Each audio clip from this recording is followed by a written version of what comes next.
ज्या ज्या व्यक्तींच्या नसा दबल्यामुळे हातापायांना मुंग्या येत असतील, व्हेरिकोज वेन सारखा त्रास होत असेल, रक्तप्रवाह व्यवस्थित न झाल्यामुळे चक्कर येत असेल, अशा व्यक्तींसाठी हा घरगुती उपाय फार उपयोगी ठरणार आहे.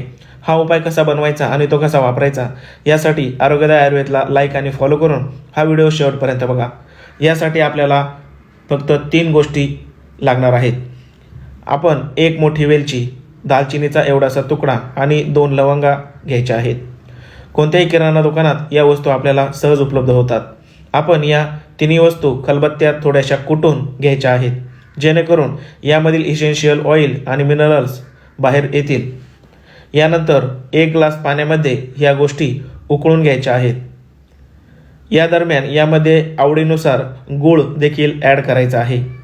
पाणी अर्धे शिल्लक राहिल्यानंतर ते गाळून घ्यायचे.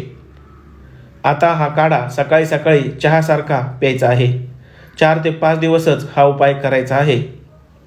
प्रेग्नंट महिला, मूळव्याध असणाऱ्यांनी, उष्णता, जळजळ असणाऱ्या व्यक्तींनी हा उपाय करण्यापूर्वी आपल्या जवळच्या वैद्यांचा सल्ला अवश्य घ्यावा. धन्यवाद.